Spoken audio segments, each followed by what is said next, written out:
It needs to start with the leadership of the organization. And you need to understand, what does the culture need to be to deliver the performance and the results the organization is working towards? Because if you don't start there, you might end up with something that is authentic, that really is compelling, but doesn't help the organization move forward. So the employer brand strategy needs to first and foremost be in service to the organization. Plus, having buy-in from senior leadership is also essential, because they are the biggest advocates for the culture of the organization. And if you think of the employer brand as the sort of the vision of that culture, and the EVP as the playbook of how to get to that culture, everything needs to be aligned. Here's a pre-show scenario for you. Imagine you had to visit 16 houses just to cook your dinner. One place has the pots and pans, one has the stove, another has the food. You get the idea. Sounds ridiculous, right? Well, the reality is most global businesses operate the same way, using 16 different tools to hire, pay, manage, and develop their workforce. But now there's one platform that does it all.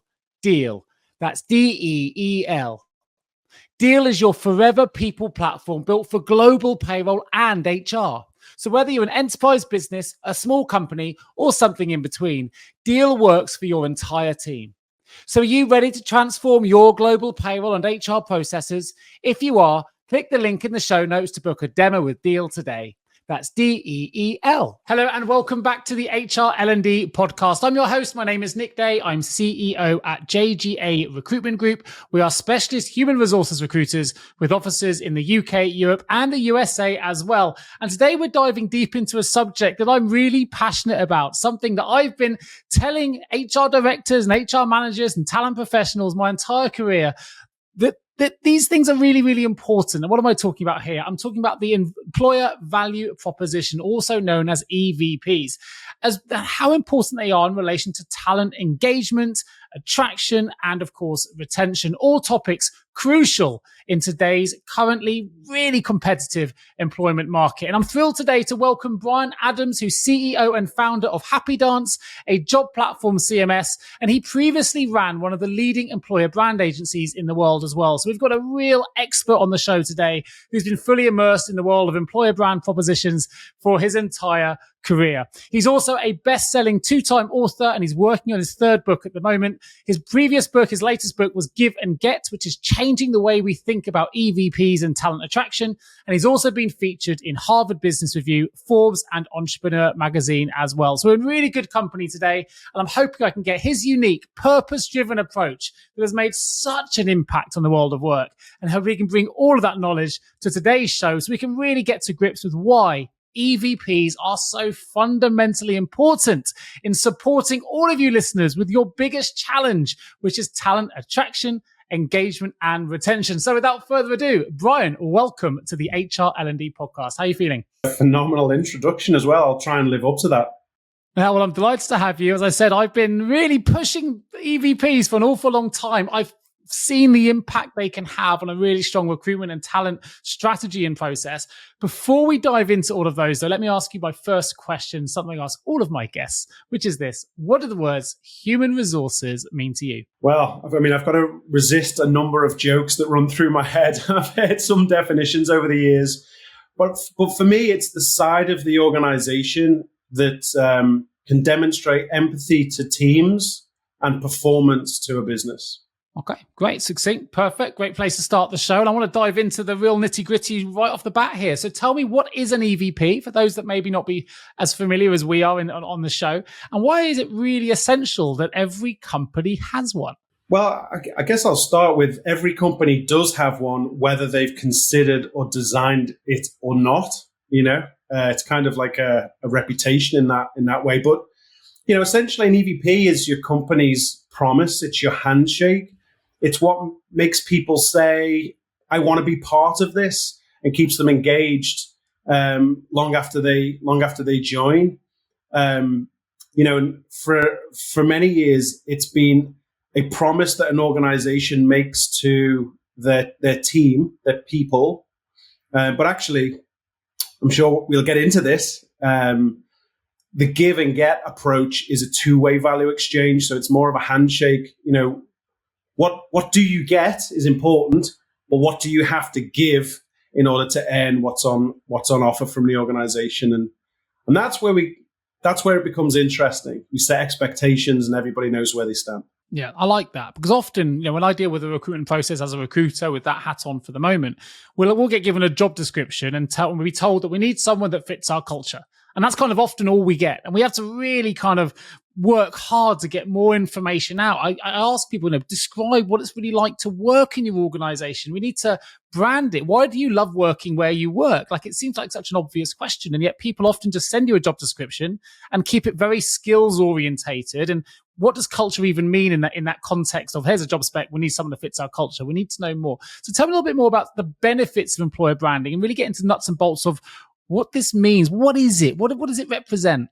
If you think about why brand is important, and you think about a company like Nike, for example, with such a strong brand, long gone of the years of people asking why do organizations have a brand to attract customers?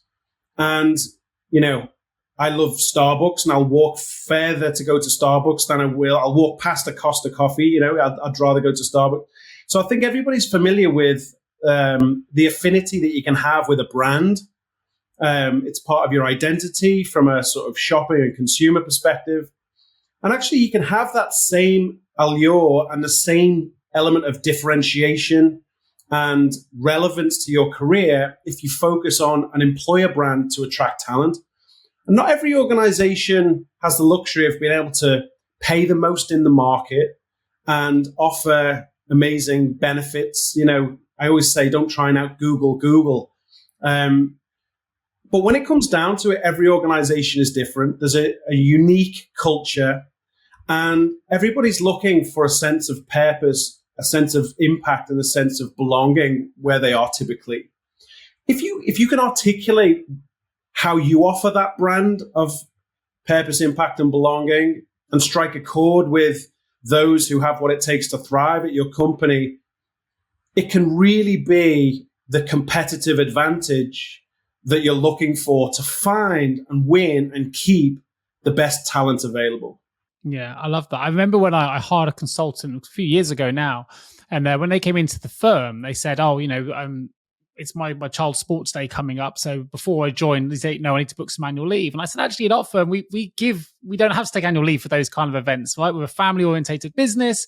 And if you have a sports day, you need to keep your annual leave for annual leave and for your holidays. This is something where you need to be there. It's fine. We offer this anyway, but it wasn't in our own EVP. And actually the consultant, true story, literally burst into tears because they had missed every sports day of their life until this point. They'd never been allowed the annual leave or couldn't take it. And it was like, wow, this is something you do. And it occurred to me then that we didn't even have it in our own EVP. And as you say, we can't out Google, but there'll be some intricate little things that every employer does that makes them unique, that makes them special, that makes people want to come to work. So if I was an HR professional listening to this at the moment, and maybe I was just starting out on my journey towards creating my first employer brand proposition, what's the first step you would recommend they took to creating a really compelling EVP? So this might be quite controversial because it flies in the face of conventional employer brand approach, but actually I think it needs to start with the leadership of the organization, and you need to understand, what does the culture need to be to deliver the performance and the results the organization is working towards? Because if you don't start there, you might end up with something that is authentic, that really is compelling, but doesn't help the organization move forward. So the employer brand strategy needs to first and foremost be in service to the organization. Plus, having buy-in from senior leadership is also essential because they are the biggest advocates for the culture of the organization. And if you think of the employer brand is the sort of the vision of that culture, and the EVP is the playbook of how to get to that culture, everything needs to be aligned. So that's typically where we'd start. But then the research has to then continue in two other crucial places. The employee view will tell you, what does it feel like right now to be inside that organization? The employee experience, how do you articulate that? How do you describe it? And more importantly, what do you value from it? So how do you currently get a sense of purpose, impact, and belonging where you are. And then the final one is the market view. So how differentiated are you to your talent competitors? How relevant are you to your talent audience compared to competitors? And how memorable are you as well? Because you can be highly differentiated, significantly relevant, and instantly forgettable, which doesn't bode well. So if you can put those pieces of the initial strategy together, then you can then build an employer brand by design that is first in service to the organization and really compelling to why should somebody join and why should they stay. So that's typically where to start. Yeah, there's a lot. I mean, there's a lot to consider there, and it's all great advice. I think something that you mentioned there, why people should stay, right? So I think this is sometimes where people underestimate the power of an EVP. They think it's just to attract great talent, but actually when you've documented your processes and your culture, almost you put it onto a page or a proposition to say this is what we're about, and we do listen to our employees, there is no glass ceilings, all these kind of things. Actually it's a tool for one of the employees to use in their own reviews and say, hey, I joined the organization under these promises and you're not delivering, and it creates a voice sometimes to make sure they are delivering the things that they say that they will. And I think that's where the two-way street piece can come in.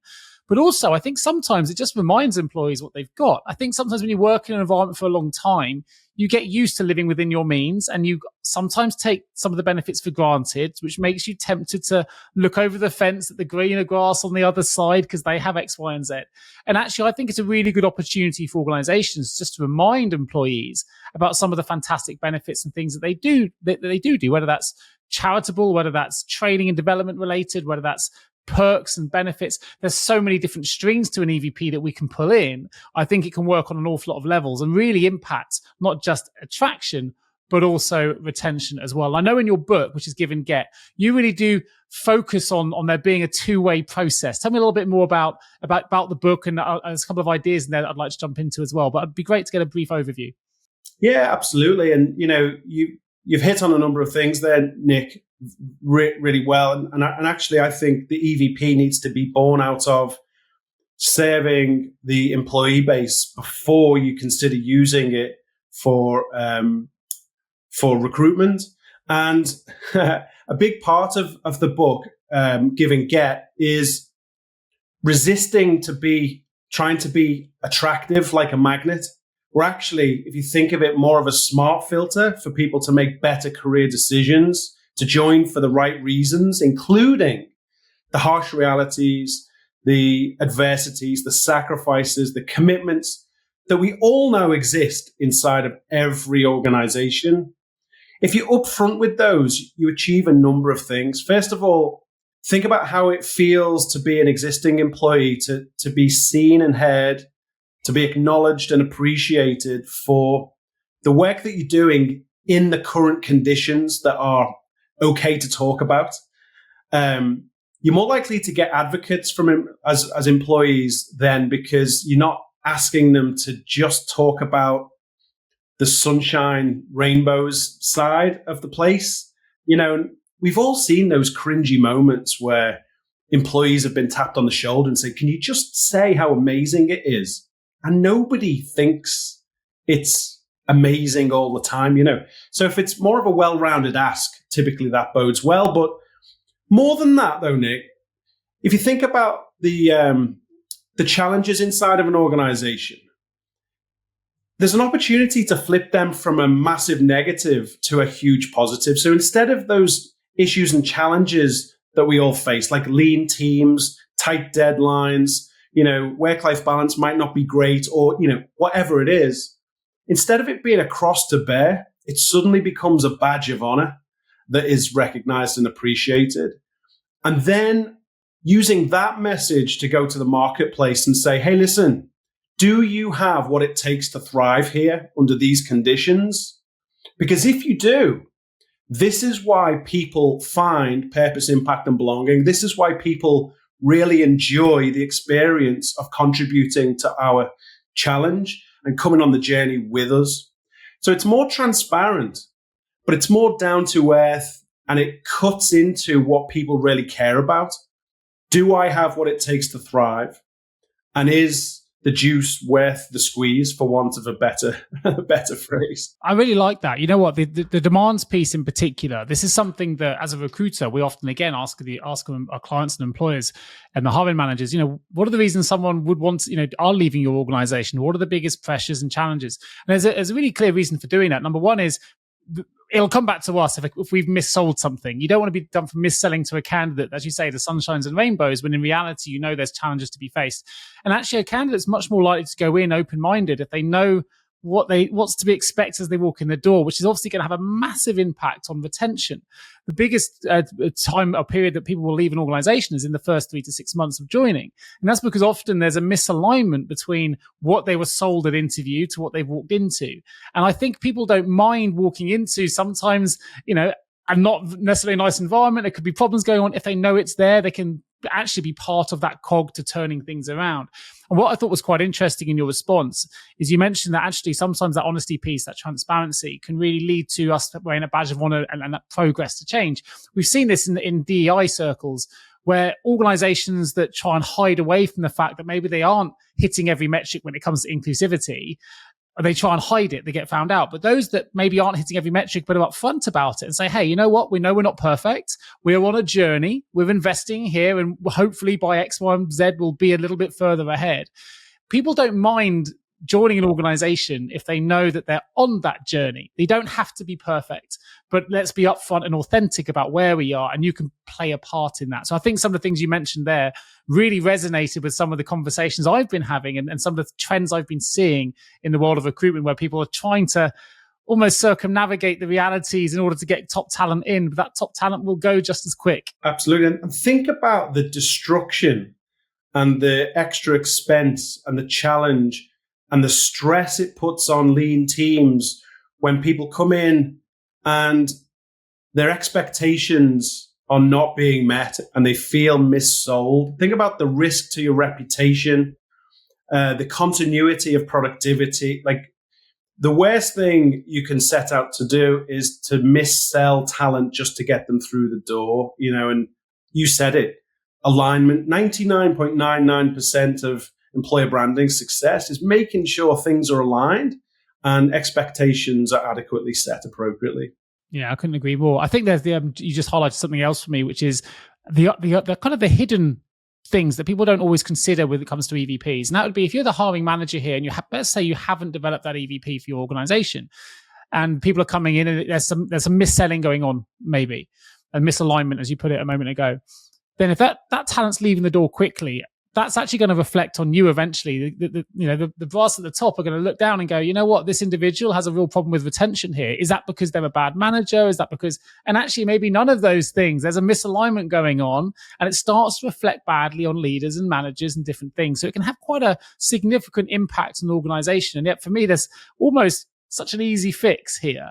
It's not just about, trying to get people in the door, as you say. It's about getting the right people in the door that understand the challenges, understand the benefits, and can really buy into that for that longevity and that attraction piece. And you mentioned earlier, everyone, you can't outdo Google or don't out Google. People join organizations for all types of different reasons. And I know as a recruiter, salary is rarely the number one priority these days. It's usually people leaving because they're not happy with their management structure. They don't have a voice. They feel like they're working in muted cultures. The benefits don't align, or the working structure doesn't align anymore in the modern world of work. So there's lots of other reasons. So an organization offering just any one of those things could be the thing that individual's looking for right now. So, never feel like you don't have an EVP to create, because every organization has a story to tell. And I want to jump in on that, because I know in your book, you talk quite a lot about the power of storytelling. Tell us a little bit more about why that's important. Well, if you think about it, storytelling is the most powerful superpower available to any organization, especially if you're the David versus Goliath and you can't offer all of the peripheral benefits and compensation and all the rest of it. But there was a great quote by a storytelling legend, Robert McKee. He's like the Yoda of story in Hollywood. He helps Hollywood actors and directors and the whole industry improve story. I've studied under him and I've interviewed him a few times, and he says If your brain was hardware, the software you'd use to make sense of the world is story. Like it's how we think, it's how we make sense of the world. And if we can tell a story of why somebody has an emotional connection to an organization or a team or a mission, or we can use storytelling to convey how somebody has impact in their day, their contribution matters, or any number of benefits that you're trying to highlight or justify with the context of somebody's personal experience, it can be the most compelling form of communication available to us. And it's still massively underutilized.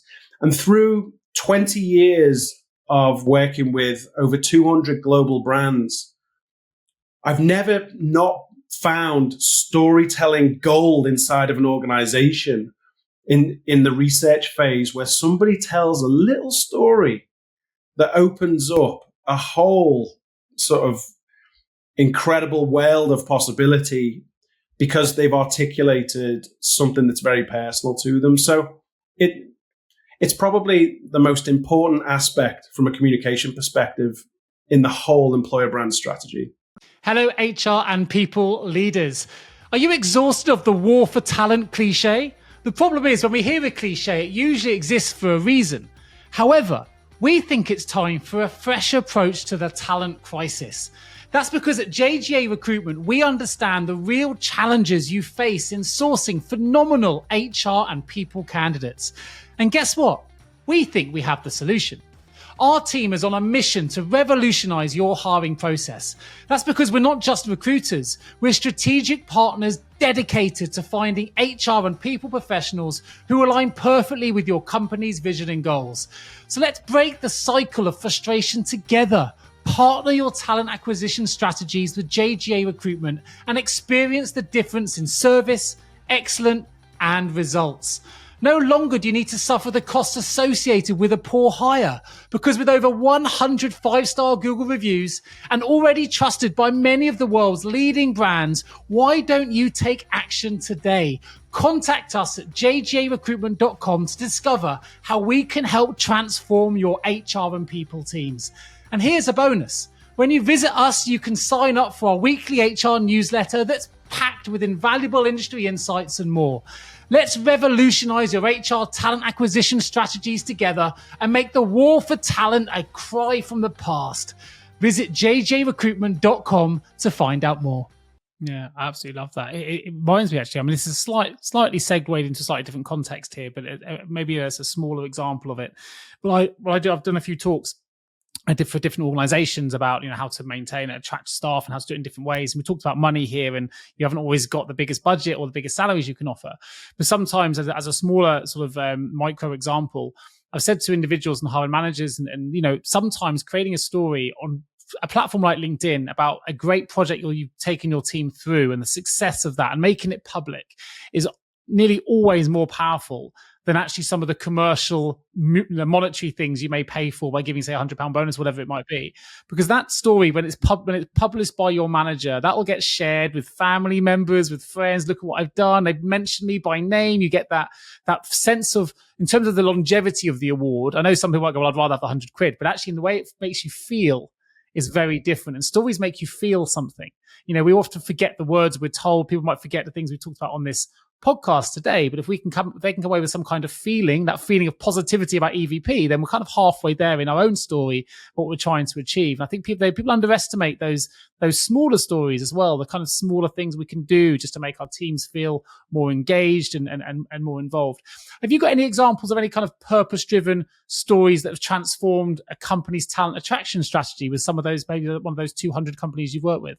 Yeah, no, absolutely. I remember a number of years ago now, I worked with American Airlines. They were then, and they still are, the biggest airline on the planet. And I was doing research with aeronautical engineers. And I walked into the room with an agenda that I've done a million times. And there was about 12 engineers all sat there with their arms folded like this, like sort of staring at me. They didn't want to be there. And the first thing I asked them was like, right, let's just do a bit of an icebreaker. Tell us why you love working for American Airlines. And pretty much all of them said, we don't like it. And so I was like, okay, it was a great start. So straight away, I had to throw the agenda out the window. I was like, this is not going to be a typical workshop. And it was really tough going for the first 10 minutes. But actually, they had to work under 2 unions. They were training kids sort of a quarter of their age how to do their job, making themselves redundant. Like there was a whole situation going on that it didn't sound great. And, apart from anything else, keeping planes in the air so nobody dies is just hygiene for these guys. They are very sort of underappreciated, and it's really hard, and all the rest of it. But eventually, one of them told a little story that was sort of life-changing for me and everybody else in the room. He said, "Look, I don't particularly enjoy my job, but I take a lot of pride in it." And he said, "My parents were Mormon, and we had no electricity growing up. We had horse and cart. But in one generation, my son's just graduated from Harvard. And I'm really proud of that. And it's because of American Airlines." He said, one of the benefits is I can fly anywhere globally for free. So when my son was studying history, I stood him in the middle of the Colosseum so he could breathe the air and see the magnitude of the Colosseum. When he was studying geography, I took him to base camp in Everest, and we saw the amazing scenery that you could only appreciate with your own eyes. And he met the diverse little villages along the way and really appreciated different cultures and all that kind of stuff. It made him the man he has become today. And I'm incredibly proud of that. And then other people started to tell stories about how they managed to fly their grandparents to Australia to meet their long lost brother for the first time, and a whole host of stories like that meant something so personal and so impactful to them that the loyalty they had for the airline went far beyond the difficulties they endured on a daily basis. And that opened the door to an amazing campaign of storytelling that everybody had their version of. And it was amazing to witness. I mean, I still get goosebumps thinking about that. It's a fantastic example, and a really good example, again, of just reminding employees of the benefits they have that sometimes when we have it every day for 20 years, we take for granted sometimes, like we do with anything. And actually, it's a reminder of we don't get this elsewhere. I could leave and join another firm, and losing that benefit would have a huge impact on our lives. So I think it's a really, really good example. I mentioned earlier as well about the DEI example of where if someone's actually upfront about the fact they're trying to improve, it can really have a difference.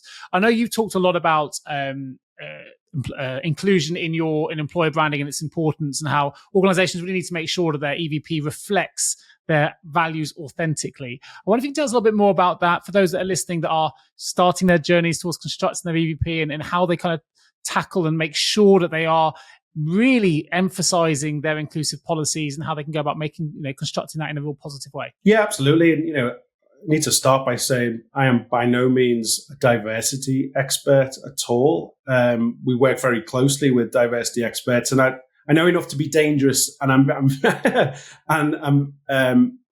very mindful that it's extremely important to bake into and work seamlessly with. And this is where I think that there is a separating line between the idea of inclusion and belonging and diversity, because I think you can have an inclusive culture that isn't diverse. You can have a diverse culture that isn't inclusive. So from an employer branding perspective, one of the key pillars, if we think about a sense of purpose, a sense of impact, but then a sense of belonging, is this idea of inclusion. And that starts with the research of making sure everybody has a voice, and understanding how people are feeling and getting and buying into and contributing towards a sense of belonging. So it really does show up in the language and the messaging in the end product, because that's a fundamental thing that everybody wants, the reassurance that, yeah, they can get the money, they can get the salary, they can do all of the things. But if they don't feel like they are part of that team, that company, that division, and they can't be comfortable in their own skin in that environment, then it's not going to work. So that is a fundamental aspect of employer brand. Diversity requires that layer to build on top of if it's going to mean anything and be authentic. So, they're mutually exclusive, but work very well together. Does that answer your question? Is that the type of thing that's... Yeah, it does. It does. I think that gives us a good foundation. By the way, I think you're absolutely right as well in that in the early assessment that you made about them not being one and the same and how they can differ. So in your experience then, just to take it in a slightly different direction, what are the biggest mistakes that you've seen companies make when it comes to building their EVPs? And I think they've got it right. You look at it as an expert and go, this is going to need some work, or maybe it's like I can in recruitment, you can spot something immediately and realize that something's not quite right. What are those kind of things for you in your space? Yeah, so we've touched on some in terms of what to do. If you reverse engineer those, trying to be too attractive and then misaligning from an expectations perspective is the biggest mistake that I see so many times. The other is arriving at the right sentiment, but then it doesn't pass what I call the shuffle test. So if you take your employer brand tagline or whatever, and you shuffle that up with 4 or 5 of your talent competitors, does it make a difference? A lot of the time it doesn't. Creating an employer brand and articulating an EVP is simple, but it's not easy because it's got to be meaningful. So typically, if it doesn't pass that test, you haven't worked hard enough to find the language or the one thing that really stands out and differentiates you from competition. And then making sure that you are truly designing it from the inside out, so it's as relevant to a talent audience internally as it is externally. Fantastic. Now, obviously, at the moment, you are CEO and founder of HappyDance.love, a fantastic name, I have to say, for a business. I'll call that out early. But obviously, at the moment, you create platforms for organizations to really help them with their, the attraction of candidates into their website. So careers pages, job pages, things like that. So tell us a little bit more about that business and what you're trying to achieve. And perhaps, just if people listening are maybe interested in getting you guys involved, what they can discover through working with you. Yeah, no, I appreciate that, Nick. So, the vision of my last company was everyone loves their job. And I've taken that vision and continued with that into HappyDance. So we exist to help global brands and mid-sized organizations set the best first impression of their employer brand. So to really elevate and amplify their employer brand with the best career website experience possible. So we're a SaaS company. We essentially offer a CMS-based career website platform, but it's highly configurable and the technology is optimized to offer the best candidate experience on the market. So we work with brands like Canva and General Motors and Verizon and Domino's and brands of that nature, and we serve the mid-market as well. Fantastic. And I know from experience here that actually bounce rates on careers pages are so high. People really want a position, but they'll look at a careers page and they'll go, you know what, either it's too much work involved, or they can't navigate to the right pages correctly, or there's just sometimes there's almost too much red tape. They want to take too much detail too early.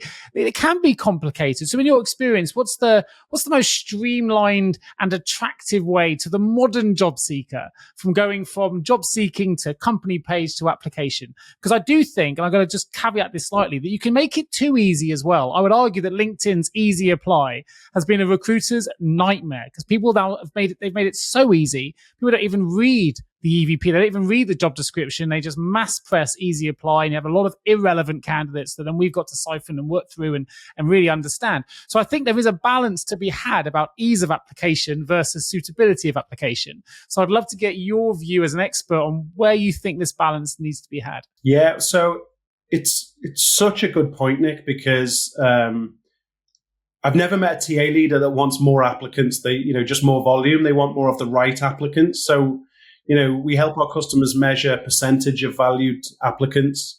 But from a pure basic tech perspective, we are obsessed with load speed. You mentioned bounce rate. So all of our sites will load within 3 seconds because for every second a career website takes to load, after 3 seconds, you lose 10% of your traffic. So think about that when you're in the multi-millions of recruitment marketing budget and that kind of stuff. But beyond that, if the career website is adequately optimized and the sitemap and the user journeys have been designed appropriately, less than 25% of your traffic will hit your homepage, where typically all of the the big branded video and all of that stuff is usually So we help design personas and segment the career website journey. And if you think about the importance of a product page on Amazon or an e-commerce page, that's the job description page for us, and that's where a lot of attention is usually neglected. It's a job description will be spat out of the applicant tracking system, and usually it's garbage and it's just text. And then you've got an apply button somewhere. So we really focus on personalization and making sure the content is tailored to the audience, and then making sure that there are rich job descriptions with little videos of the hiring manager or the team, or the content is bite-sized and broken down based on what people care about. And then a really interesting point you make, Nick, is, we do want it to be an easy apply application, but we want people to have experienced the employer brand so they know why not to apply just as much as why to apply.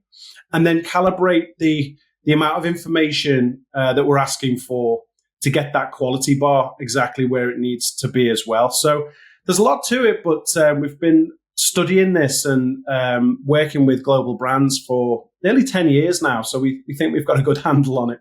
Nice. I always like the idea. I don't know if anyone does this. This is something we used to do on ours, but sometimes it limits it too much.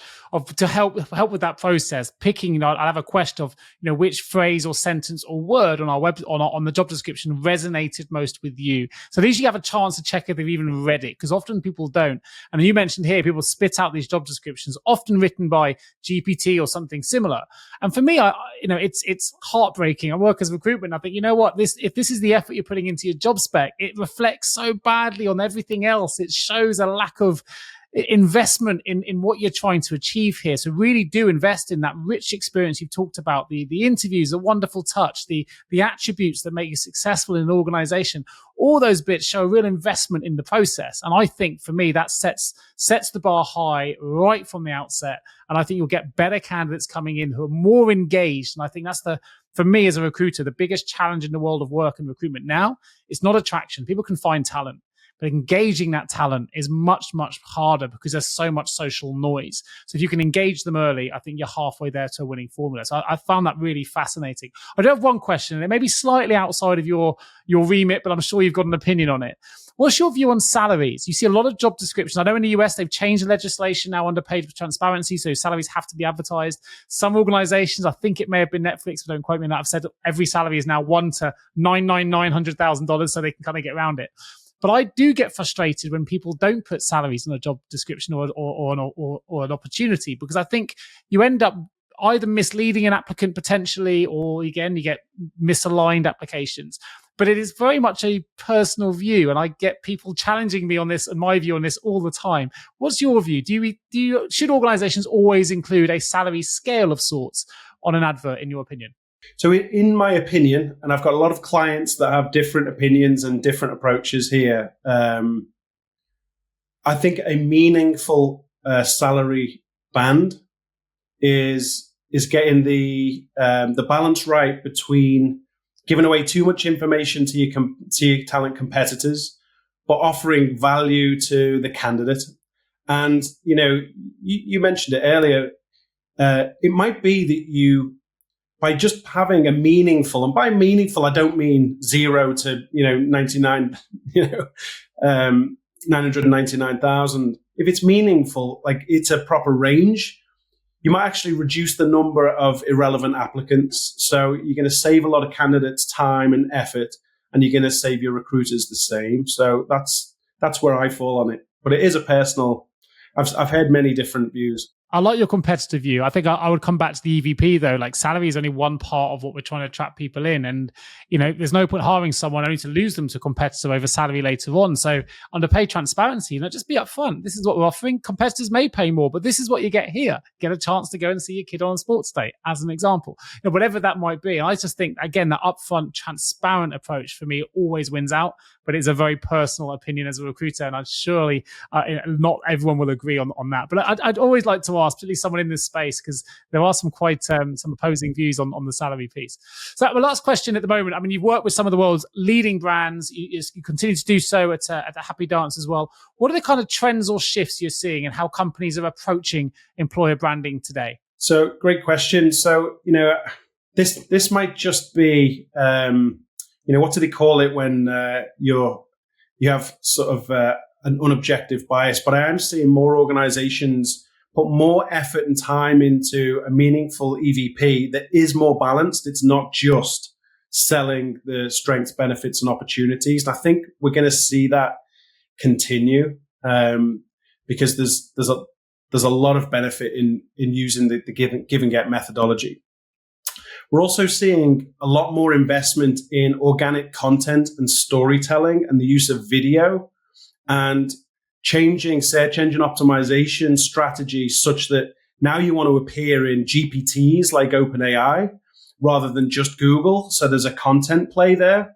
The reduction in paid media versus organic content is something that I wasn't expecting to happen as fast, but that is accelerating at a huge rate at the moment. Yeah, no, it's really interesting. Well, I'm going to ask you a few more insights in a moment as we open the HR L&D vault. I'm going to keep these linked to employer brand if we can, and we may as well. We've got an expert on the show. So my first one here, some 3 questions, all short, sharp answers. What's one piece of advice you would give to HR professionals looking to elevate their employer brand rather? Start by aligning with the senior leadership. And if you do nothing else other than really understanding the capabilities you require at a macro level and the fact that senior leaders don't really care about talent, they care about the capability they can get from talent. If you start there, you'll get your seat at the table, you get taken seriously, you get more budget, time, and resource. Fantastic. Mic drop. I'm not sure I should ask these next 2 now. It's a great response. Okay. Number 2, if you could change one thing about how organizations approach talent attraction, what would it be? It would be the shiny selling rather than the more transparent and balanced smart filter approach. I think it's still trying to brag about organizations instead of meeting talent where they want to be. Fantastic. And last but by no means least, if there was one thing you would see organizations doing 5 years from now that they're not currently doing, what would that be? With the emergence of tech, you can go any way you like with this. Wow. So that is super interesting. I think employer brand needs to be owned at C-suite, and it needs to have equitable resource as marketing and corporate brand. And in the next 5 years, I'm not sure that'll level up, but I think employer brand will get closer to consumer brand in terms of how it's perceived inside of organizations. Yeah, fantastic. Brilliant. Well, listen, it's been a really insightful show today. Thank you for giving us your time to talk to us all about employer branding, talent engagement, how it can impact attraction and retention. Of course, the importance of storytelling, inclusion, and creating meaningful EVPs for organizations. Also, thank you ever so much for bringing us up to speed with your business, which is happydance.love. There will be a link in the show notes for those who want to find out more. Click straight through and you can find out and go to that website as well. I'll also include, with your permission, Bryan, your LinkedIn profile for anyone that may want to connect direct to ask further questions or follow up to gain more of your expertise on the world of EVPs. It's been a fascinating conversation. Of course, for anyone listening to this show who does need support with a particular recruitment vacancy and you want to work with an external partner that specializes in the world of HR, please do get in touch with either myself or any of my colleagues at jgarecruitment.com. Our link will also be in the show notes. And hopefully today has given you a little bit of an insight in terms of how much we value EVPs as an organization as well. But without further ado, thank you so much, Bryan, for joining me today on the HR L&D podcast. It's been really, really insightful. Thank you ever so much. My pleasure, Nick. Thanks for having me on. This episode is sponsored by Deal. That's DEEL.